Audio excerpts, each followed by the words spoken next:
दूसरे चरण के लिए आज चुनावी प्रचार का शोर पूरी तरह से थम जाएगा। सभी दलों के दिग्गजों ने अपनी ताकत पूरी तरह से झोंकी है। जनता से लगातार समर्थन की अपील कर रहे हैं तमाम सियासी दल। 26 अप्रैल को दूसरे चरण का मतदान होना है। ऐसे में आज चुनावी प्रचार का शोर थम जाएगा। 13 राज्यों की 88 सीटों पर वोटिंग होगी 26 अप्रैल को। तो दूसरे चरण के लिए आज चुनावी प्रचार का शोर थम जाएगा। सभी दलों के तमाम दिग्गजों ने इसको लेकर अपनी ताकत पूरी तरह से झोंकी है। जनता से लगातार समर्थन की अपील कर रहे हैं तमाम सियासी दल। 26 अप्रैल को दूसरे चरण का मतदान होगा और 13 राज्यों की 88 सीटों पर यह वोटिंग होनी है। तो दूसरे चरण के लिए आज चुनाव प्रचार पूरी तरह से थम जाएगा। तमाम दिग्गजों ने इसको लेकर अपनी ताकत झोंकी है। अलग अलग जिलों में जाकर तमाम सियासी दलों ने जनसभाएं की, प्रचार किया, जन समर्थन की अपील करते हुए जन समर्थन जुटाया और दूसरे चरण के लिए आज वो चुनाव प्रचार शांत हो जाएगा, थम जाएगा और सभी दलों के दिग्गजों ने 26 अप्रैल को होने वाले दूसरे चरण के मतदान के लिए अपनी पूरी ताकत झोंकी। तो 13 राज्यों के 28 सीटों पर वोटिंग होगी 26 अप्रैल को दूसरे चरण के लिए।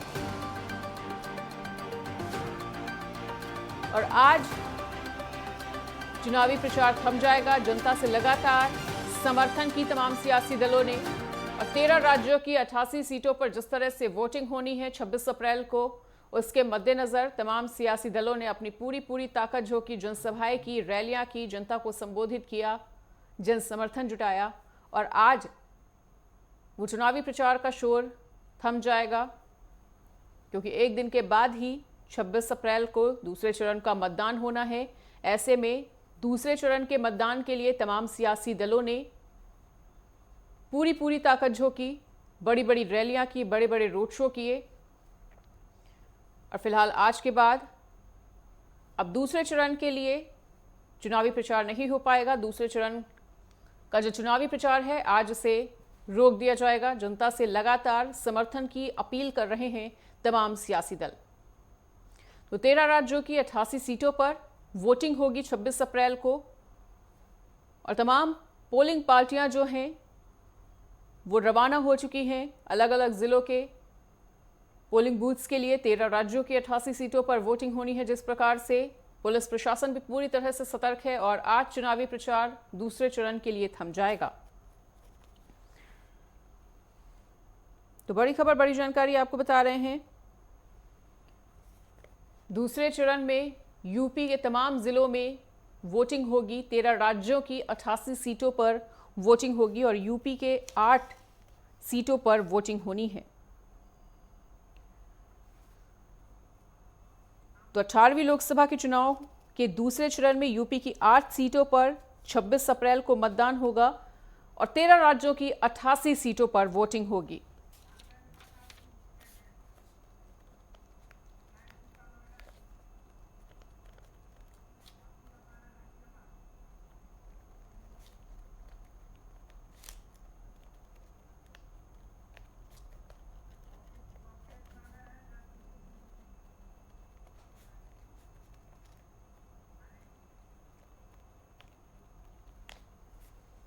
तो दूसरे चरण का मतदान 26 अप्रैल को होगा 13 राज्यों की 28 सीटों पर।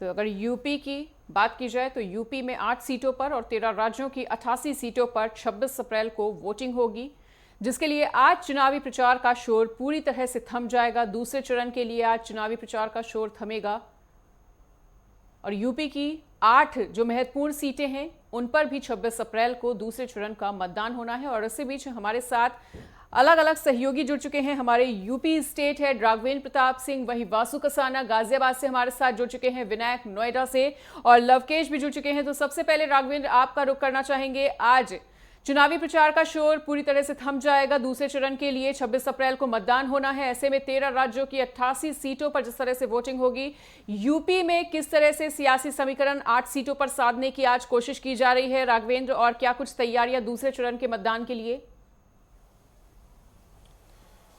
बेशक मनीषा, 13 राज्यों की 88 लोकसभा सीटों पे जो चुनाव होना है, सारी पार्टियां अपना दमखम दिखा रही हैं, अपना जोर आजमाइश कर रही हैं। एक दूसरे पे आरोप प्रत्यारोप का दौर चल गया है। कांग्रेस राष्ट्रीय अध्यक्ष मल्लिकार्जुन खड़गे द्वारा पीएम मोदी की तुलना रूस के व्लादिमीर पुतिन से करते हुए हमलावर हुए। वहीं प्रियंका गांधी वाड्रा भी मोदी पे हमलावर हुई मंगलसूत्र को लेकर। और अगर हम भारतीय जनता पार्टी की बात करें तो नरेंद्र मोदी लगातार भ्रष्टाचार के मुद्दे पे और गरीबों की योजनाओं को लेकर के और जिस तरह आरक्षण की बात को लेकर प्रधानमंत्री कांग्रेस पर हमलावर हुए कि कांग्रेस अगर क्या इसकी घोषणा करेगी कि जो गरीबों वंचितों के लिए, जनजातीय आदिवासियों के लिए आरक्षण है उसमें कटौती करके वो मुसलमानों को नहीं देगी। तो सारे दल अपने अपने हिसाब से एक दूसरे पे हमलावर दिखाई दे रहे हैं। वहीं बात अगर हम उत्तर प्रदेश की करें तो उत्तर प्रदेश की 8 लोकसभा सीटों पे जो चुनाव होना है उसमें भारतीय जनता पार्टी का पलड़ा काफी भारी दिखाई दे रहा है। बात चाहे हम मेरठ की करें, गौतम बुद्ध की करें, गाजियाबाद की करें या मथुरा की करें, अलीगढ़ की करें, बुलंदशहर, ये ऐसी सीटें हैं जहां पे भारतीय जनता पार्टी पहले से ही काफी मजबूत स्थिति में है।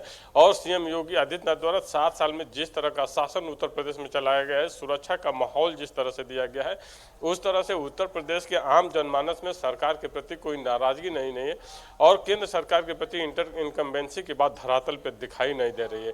तो अभी तक का जो चुनावी गणित है, दूसरे चरण की बात की जाए उत्तर प्रदेश में, तो भारतीय जनता पार्टी का पलड़ा इंडी गठबंधन पे भारी दिखाई दे रहा है।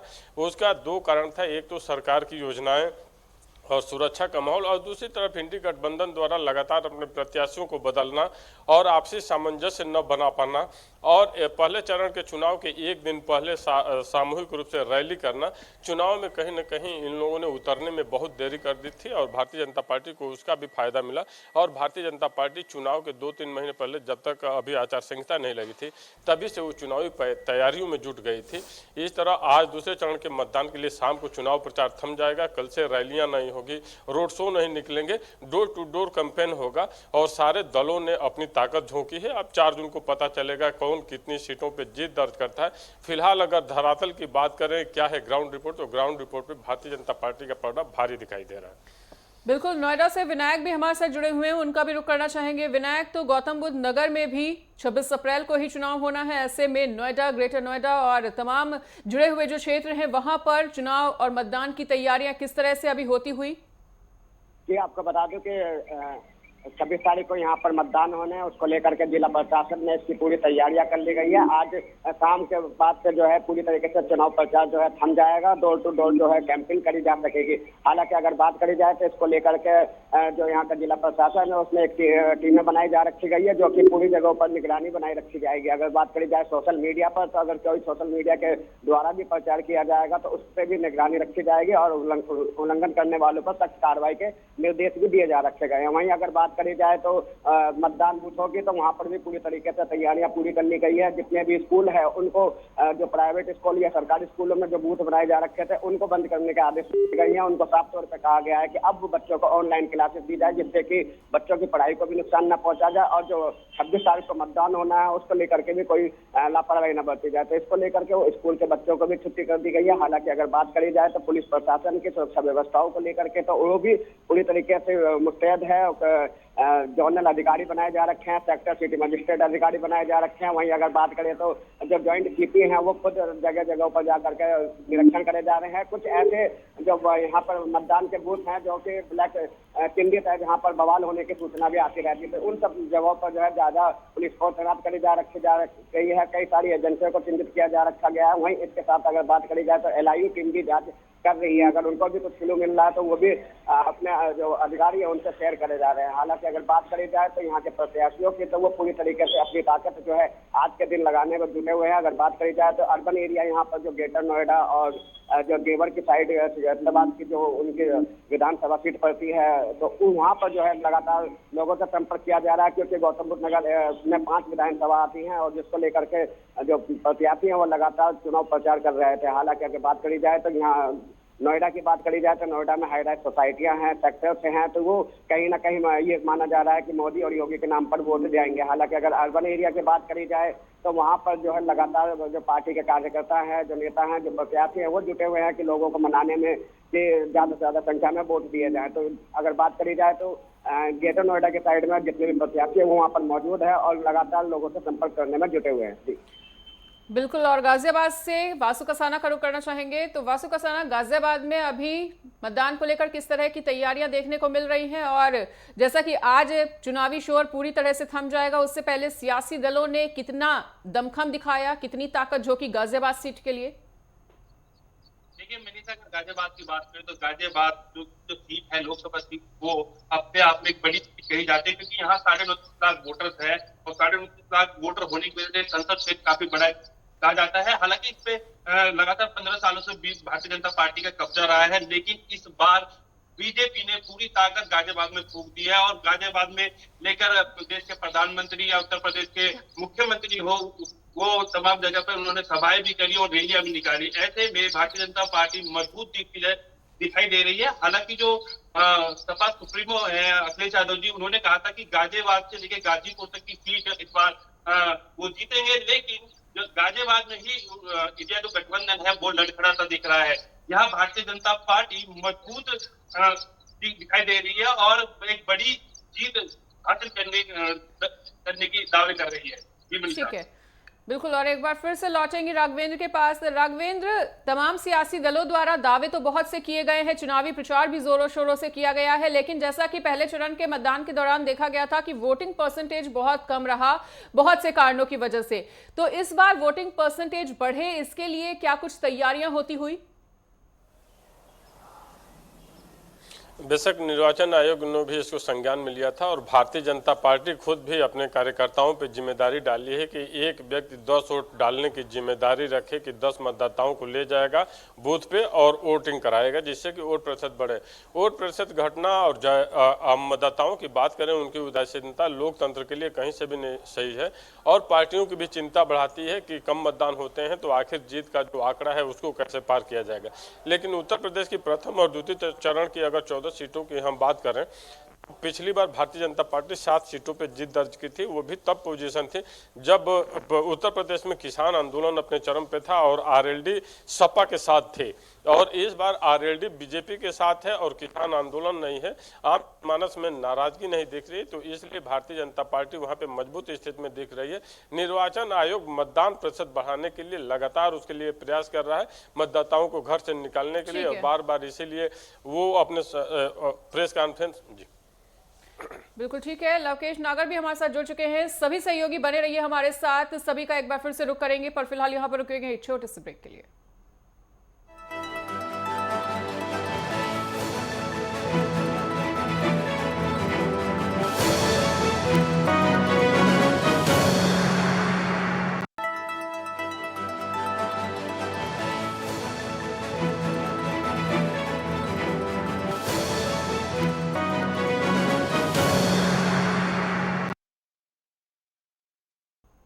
ब्रेक के बाद स्वागत है। और जैसा कि आपको बता रहे थे कि 26 अप्रैल को दूसरे चरण का मतदान होना है, ऐसे में चुनावी प्रचार आज पूरी तरह से थम जाएगा। ये भी आपको बता दें कि 13 राज्यों की 88 सीटों पर वोटिंग होगी। अलग अलग जिलों से अलग अलग सहयोगी भी हमारे साथ जुड़े हुए हैं, उनका एक बार फिर से रुख करना चाहेंगे। राजस्थान से हमारे ब्यूरो चीफ लवकेश नागर जुड़ चुके हैं, उनका रुख करते हुए। लवकेश, तो राजस्थान के भी तमाम सीटों पर चुनाव होने हैं 26 अप्रैल को, ऐसे में चुनावी प्रचार आज पूरी तरह से थम जाएगा। और हमने ये देखा कि राजस्थान के रण में तमाम सियासी दल हैं जो गरजते हुए नजर आए हैं। तो तमाम पार्टियों के दावों को देखते हुए, वादों को देखते हुए क्या कुछ कहना चाहेंगे कि किस तरह से सियासी समीकरण बनते हुए और कौन सी सीट पर मुकाबला बहुत ज्यादा कड़ा होता हुआ?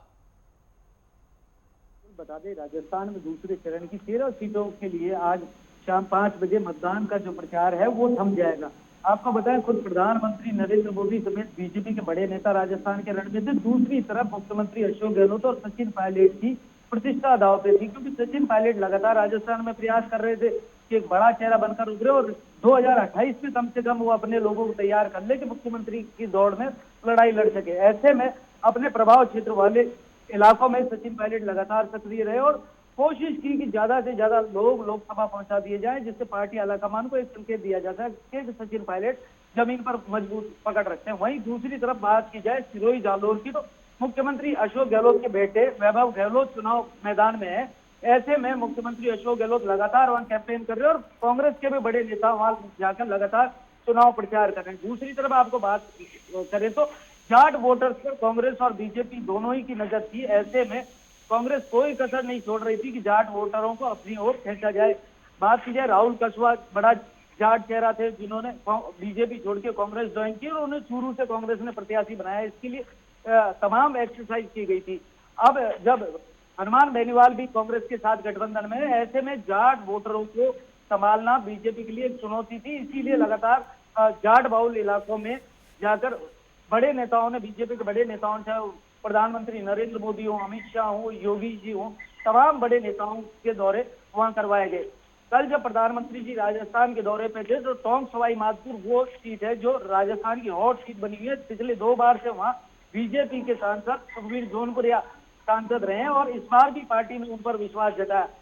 टोंक सवाई माधोपुर सचिन पायलट का इलाका है, टोंक से विधायक है सचिन पायलट। ऐसे में गुर्जर वोटों को साधना, मीणा वोटों को साधना, ये एक बड़ी चुनौती बीजेपी के लिए थी। खुद प्रधानमंत्री नरेंद्र मोदी चुनाव मैदान में उतरे और उन्होंने जनता से अपील की सुखबीर जोनपुरिया को एक बार फिर सांसद भेजे जिससे 400 पार का आंकड़ा पार किया जाए। साथ ही कांग्रेस पर भी जमकर निशाना साधा। उन्होंने कहा कि कांग्रेस के लोग आम आदमी और गरीब लोगों की जमीनों को बड़े उद्योगपतियों को देना चाहते थे। ऐसे में कहीं ना कहीं कांग्रेस और बीजेपी दोनों चुनावी दंगल में उतरकर अपने जो है लोकेश लौटेंगे आपके पास, बिल्कुल लौटेंगे आपके पास।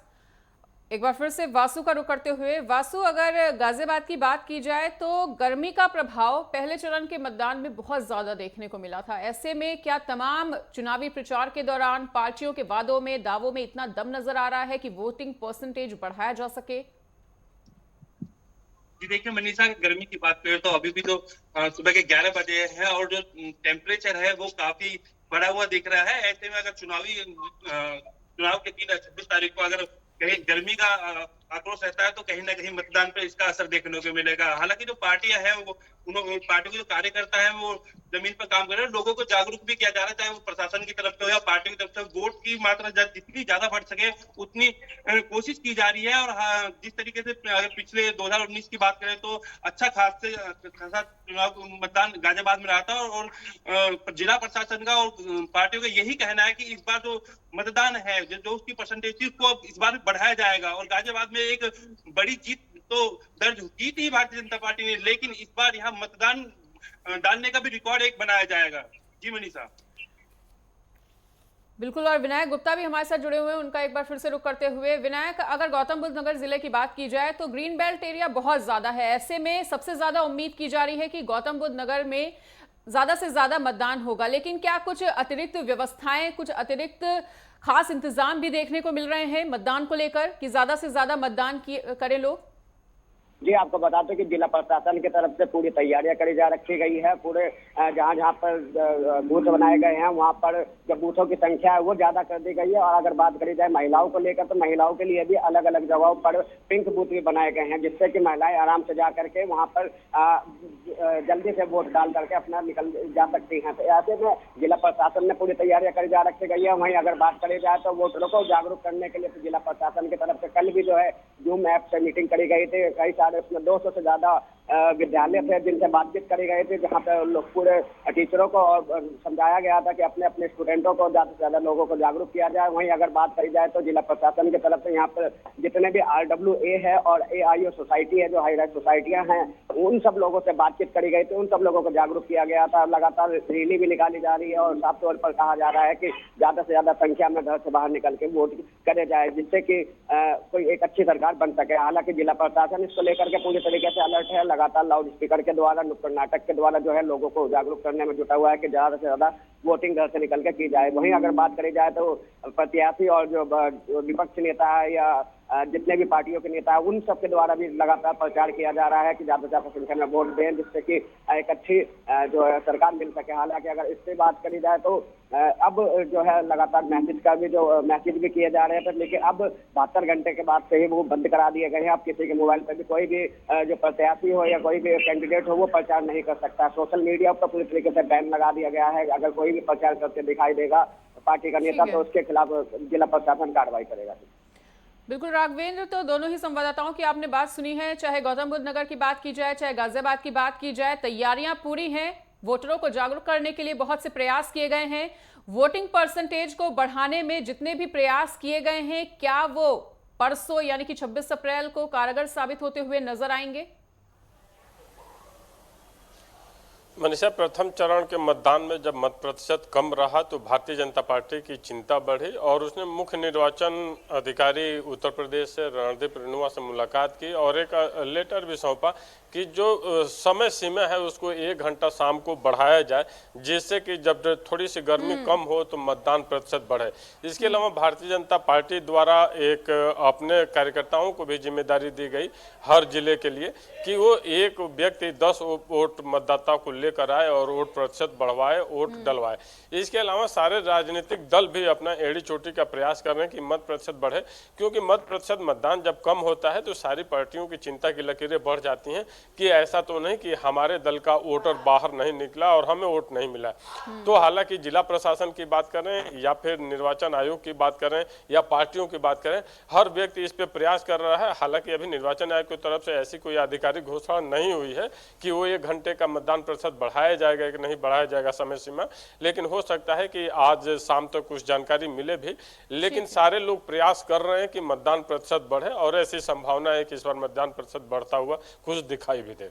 ठीक है लोकेश, अगर राजस्थान के रण की बात कर ली जाए तो मोदी और योगी जमकर गरजते हुए यहां पर नजर आए और चुनावी प्रचार के दौरान खूब हर हर मोदी और घर घर मोदी के नारे भी लगे। लेकिन वोटरों को जागरूक करने के लिए राजस्थान की तमाम सीटों पर क्या कुछ ऐसे प्रयास देखने को मिल रहे हैं जैसे कि दूसरे चरण के मतदान को बढ़ाया जा सके, वोटिंग परसेंटेज बढ़ाया जा सके? जी मिनिस्टर, जैसे सभी जगह से चर्चाएं हो रही है, गर्मी मतदान प्रतिशत कम होने का एक बड़ा कारण रही। पहले चरण में भी ये समस्या सामने आई थी कि भीषण गर्मी के चलते हुए मतदाता पोलिंग बूथ तक नहीं पहुंच पाया।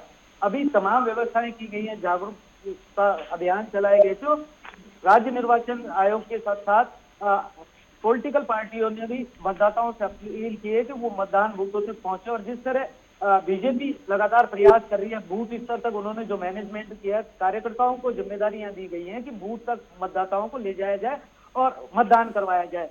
आपको बताएं कि राजस्थान में कोटा एक ऐसी सीट रही है जहां प्रधानमंत्री नरेंद्र मोदी का भी दौरा रहा, वहाँ अमित शाह जी का भी दौरा रहा और तमाम बड़े नेताओं का बीजेपी का वहाँ जमावड़ा रहा। उसका कारण है कि उस लोकसभा सीट से लोकसभा स्पीकर ओम बिरला चुनाव लड़ रहे हैं और वहाँ बीजेपी से बगावत करके प्रहलाद गुंजल जो संघ के बड़े नेता थे वो कांग्रेस से चुनाव लड़ रहे हैं। ऐसे में कांग्रेस और बीजेपी के लिए वो सीट प्रतिष्ठा का सवाल बनी हुई है और सीट पर 26 तारीख को मतदान हो रहा है। बिल्कुल, तो तमाम सहयोगियों का हमारे साथ जुड़ने के लिए बहुत बहुत शुक्रिया। तो अलग अलग जिलों के अलग अलग सहयोगी हमारे साथ जुड़े हुए थे, तमाम सियासी समीकरणों को समझाने का उन्होंने प्रयास किया। और आपको बता दें कि 26 अप्रैल को दूसरे चरण का मतदान होना है। नेटवर्क 10 लगातार आपसे ये अपील कर रहा है कि अगर आपके भी क्षेत्र में 26 अप्रैल को मतदान होना है तो बढ़ चढ़कर अपने मताधिकार का प्रयोग करें और लोकतंत्र के महापर्व का हिस्सा बने। फिलहाल यहाँ पर रुकेंगे एक छोटे से ब्रेक के लिए।